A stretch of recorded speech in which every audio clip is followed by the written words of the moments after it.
오늘은 팔품사에 대해서 한번 이야기를 해보겠습니다. 팔품사란 흔히 8가지 단어의 종류를 의미합니다. 즉, 품사라는 것은 단어의 종류를 이야기하는 것이고, 이 팔이라는 것은 그 단어의 종류가 8가지다 라는 것을 의미합니다.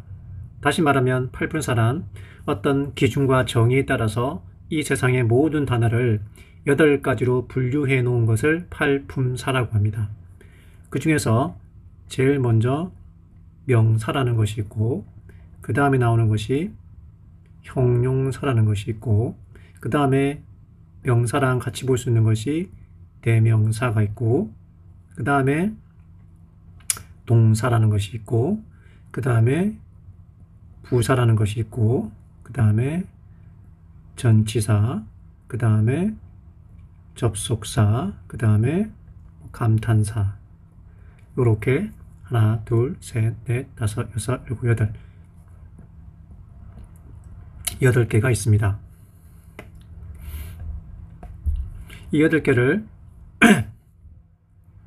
기본적인 어떤 단어의 종류라고 얘기하는데, 이 팔품사에서 흔히 그냥 간단하게 명사는 사람이나 사물의 이름을 나타내는 단어다. 형용사는 사람이나 사물의 성질을 나타내는 단어다. 대명사는 명사 대신 쓰는 단어이다. 동사는 동작이나 사람 사물의 동작을 나타내는 단어이다. 부사는 동사를 꾸며주는 단어다. 전치사는 명사 앞에 와서 형용사나 부사의 역할을 하는 단어이다. 접속사는 단어면 단어, 구면 구, 절이면 절을 이어주는 역할을 하는 단어다. 감탄사는 말 그대로 사람의 감정을 나타내는 단어다라고 이렇게 얘기를 하는데, 제 개인적으로가 아니라 가장 중요한 것은 저는 명사라고 생각합니다. 그리고 명사를 설명하게 되면 반드시 같이 설명되는 게 바로 형용사입니다. 왜냐하면 이 명사를 그냥 쉽게 얘기하면 그냥 이름이라고 볼 수 있고, 그럼 형용사는 뭐라고 볼 수 있냐면 이 안의 이름의 어떤 속성이라든가 특성이라든가 그 다음에 특질 혹은 성질 이렇게 이야기할 수 있을 것 같네요. 자, 그러면 이 명사와 형용사를 제가 왜 중요하다고 생각하냐면, 이 명사와 형용사는 두 개가 거의 같은 겁니다. 같은 것인데 서로 다른 관점에서 바라보는 것이죠. 다시 설명하면, 예를 들어서 한번 설명하겠습니다. 명사를 우리가 사람, 사물의 이름을 나타내는 단어라 얘기하고, 형용사는 이것들의 어떤 성질이나 상태를 나타내는 단어라고 얘기하는데, 쉽게 하면 이렇죠. 예를 들면 여기 새로 만든 어떤 하나의 어떤 물건이나 또는 혹은 사물이 있다 칩시다. 그럼 이 사물을 이름을 정해야 되는데, 왜냐하면 우리가 이 사물을 뭐뭐라고 맨날 부를 수가 없잖아요. 특정 이름을 불러주게 되면 다른 사물과 구분하기도 쉽고, 그 다음에 우리가 구분하기도 쉽고, 그 다음에 다른 거 구별하기도 쉽겠죠. 그러면 이 사물의 이름을 붙일 때는 아무렇게나 붙이는 게 아닙니다. 맞죠? 뭐냐면 이 사물에는 어떤 성질들이 1개, 2개, 3개, 4개 점점점 해서 여러 가지 성질들이 있을 것입니다. 맞죠? 그럼 이런 성질들을 다 고려해서 우리가 뭘 하냐면 이름이라는 걸 지어줍니다. 예를 들면 여러분도 이름이 있겠죠? 그 이름은 아무렇게나 지어준 것이 아니라 부모님이 여러분이 앞으로 이러이러한 어떤 사람이 되었으면 좋겠다라는 어떤 바람을 담은 의미를 담고 있는 이름입니다. 그렇죠? 즉 쉽게 하면은 이름에는 뭐가 담겨 있다? 바로 그 사람이나 사물만의 속성들이 담겨 있습니다. 또는 성질이 담겨 있는 겁니다. 즉 이름은 안에는 뭐가 들어가냐면 여러 성질들이 하나, 둘, 셋, 넷 여러 개 섞여 있는데, 그 성질들을 갖다가 하나하나 부를 수 없으니까 간단하게 축약을 시켜서 이름을 딱 갖다 붙인 겁니다. 그러면 그 이름은 바로 뭐로 구성되어 있다? 여러 가지 속성, 성질, 즉 이걸 갖다가 품사에서 형용사라 부르고 이 이름을 뭐랍니까? 우리가 명사라 부르죠. 따라서 명사는 뭐로 되어 있냐면 형용사들, 즉 형용사 덩어리들로 이루어져 있습니다. 뭐 형용사 1개, 2개, 3개, 4개 등등등 이렇게 많은 형용사들로 이루어져 있습니다. 그러면 이렇게 여기 이렇게 어떤 이름이라는 어떤 명사가 있게 되면 이 안에는 뭐가 들어갔단 말입니까?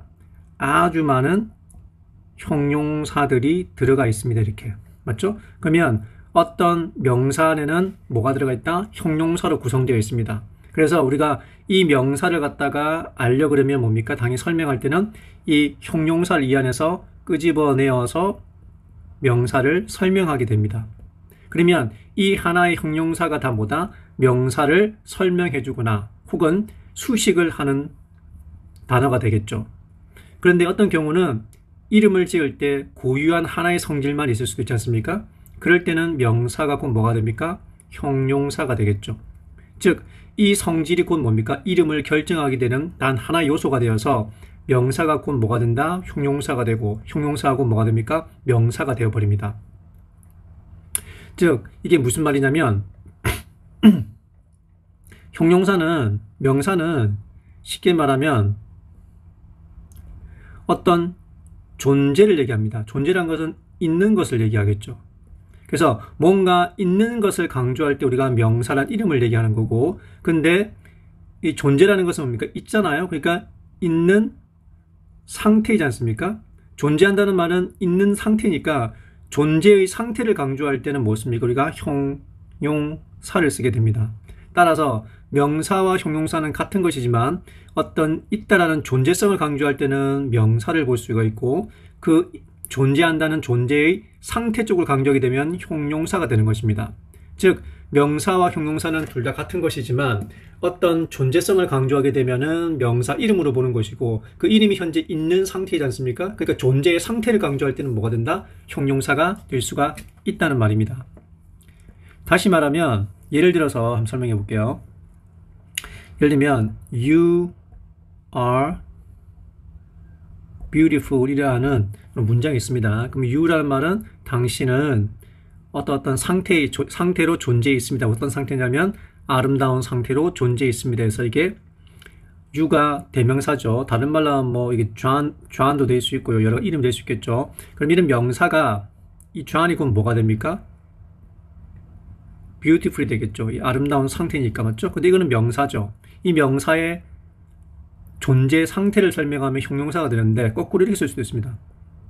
Beautiful is John을 쓰게 되면 아름다운 것은 누구다? John이다 해서 이때 물론 단어 중에 beauty라는 명사가 있습니다. 아름다움이라는. 근데 beautiful이 이 형용사지만 기본적으로는 뭐가 될 수 있다? 이것처럼 명사로 쓰일 수 있습니다. 뭐냐면 이거는 아름다운 상태까지만 얘기할 때는 형용사지만 아름다운 상태의 존재라고 얘기할 때는 뭐가 됩니까? 명사가 되는 겁니다. 그럼 beauty와 beautiful 차이는 뭐냐? 이거는 하나의 고정화되어서 움직이지 않는 추상화시킨 단어지만 beautiful은 동영상처럼 뭔가 상태가 계속되고 있다는 아름다운 상태가 그려지는 겁니다. 하지만 beauty는 뭡니까? 그냥 사진처럼 고정화되어 있는 겁니다. 즉 명사나 형용사를 다르게 비유하자면 같은 거지만 어떤 명사는 사진으로 볼 수 있고요. 형용사는 뭐로 볼 수 있으면 동영상이라고 볼 수 있습니다. 왜?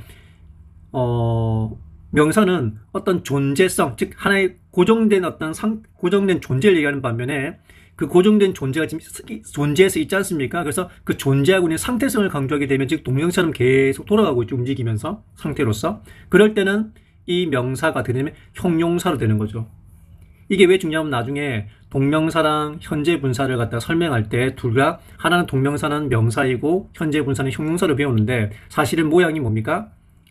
동사 플러스 ing로 모양이 똑같죠. 하지만 어떨 때는 이걸 갖다 뭐랍니까? 동명사이다. 어떨 때는 현재 분사라 부르죠. 하지만 이것만 딸랑 써놓게 되면 이게 동명사인지 현재 분사인지 알 수가 없습니다. 왜? 같은 거기 때문에요. 왜냐하면 그게 문장상에서 어떻게 쓰일지를 봐야지만 이게 명사인지 형용사인지 결정납니다. 즉 무슨 말이냐면 이게 어떤 존재로서 얘기하는 건지 아니면 존재의 상태를 얘기하는 건지. 그래서 오늘의 핵심은 뭐냐면 이 명사는 곧 뭐다? 형용사의 덩어리고 형용사 덩어리가 모여서 그 덩어리들을 갖다 한데 묶어서 하나 이름으로 정해준 것이 명사이다. 따라서 명사는 곧 뭐다? 형용사로 되어 있고 따라서 형용사 설명할 때는 명사를 설명할 때 형용사를 다 끄집어내어서 설명하게 됩니다. 근데 이 명사는 또 뭐가 될 수 있냐면 형용사로 이루어졌기 때문에 당연히 뭡니까? 형용사라고 부를 수도 있습니다. 근데 어떨 때 명사가 형용사를 볼 수 있냐면 특히 명사라는 것은 딱 고정되어서 어떤 존재의 상태, 존재를 강조할 때는 있다는 걸 강조할 때는 명사지만 그런 존재의 상태를 강조할 때는 뭐가 되냐면 형용사가 되어집니다. 이걸 기억하시면 될 것 같습니다. You are beautiful. 이거는 당신은 아름답습니다지만 또 beautiful is you 하게 되면 아름다운 상태의 것, 아름다운 상태로 존재하는 것은 당신입니다. 이렇게 설명할 수 있거든요.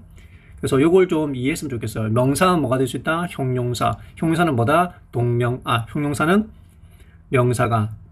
그 다음에 명사는 또 형용사가 될 수 있다는 거. 요건 앞으로 다시 설명하면서 다시 한번 더 자세히 설명드리겠습니다. 오늘은 여기까지 하겠습니다.